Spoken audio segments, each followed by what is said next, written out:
కర్ణాటక మాజీ సీఎం యడ్యూరప్పకు ఉచ్చు బిగుస్తోందా? ఆయన అరెస్టుకు రంగం సిద్ధమవుతోందా అంటే అవుననే సమాధానం వినిపిస్తోంది. యడ్యూరప్పపై నమోదైన ఫోక్సో కేసులో Bengaluru court non bailable arrest warrant జారీ చేసింది.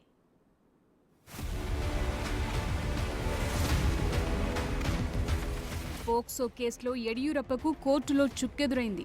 ఆయనపై బెంగళూరు కోర్టు నేడు నాన్ బెయిలబుల్ అరెస్టు వారెంట్ జారీ చేసింది. ఈ కేసు దర్యాప్తులో ప్రభుత్వం జాప్యం చేస్తుందంటూ నిందితుడిని అరెస్టు చేయాలంటూ బాధితురాలి సోదరుడు హైకోర్టును ఆశ్రయించాడు. ఈ విషయంపై విచారణ జరిపిన ఫాస్ట్ ట్రాక్ కోర్టు ఈ మేరకు ఉత్తర్వులు జారీ చేసింది.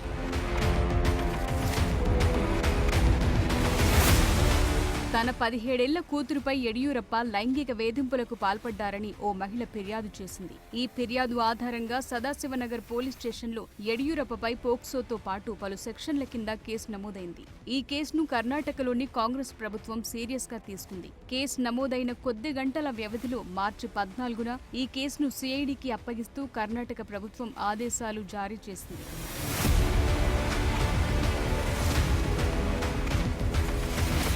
పోలీస్ వర్గాల సమాచారం ప్రకారం మోసం కేసులో సాయం చేయాలంటూ బాధితురాలు ఆమె తల్లి యడియూరప్పను అభ్యర్థించారు. అయితే తన కుమార్తెను ఆయన బలవంతంగా గదిలోకి లాక్కెళ్లి లైంగిక దాడికి పాల్పడ్డారంటూ బాధితురాలి తల్లి పోలీసులకు ఫిర్యాదు చేశారు.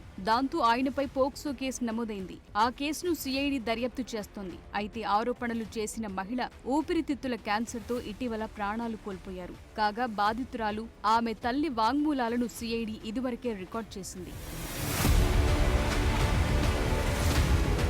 బాలికపై లైంగిక ఆరోపణలకు సంబంధించి నమోదైన పోక్సో కేసులో యడియూరప్పకు సిఐడి అధికారులు నిన్న నోటీసులు జారీ చేశారు. అయితే ఈ కేసులో యడియూరప్పను సిఐడి అధికారులు అరెస్టు చేసే అవకాశం ఉందని కర్ణాటక హోంశాఖ మంత్రి పరమేశ్వర నేడు పేర్కొనటం గమనార్హం.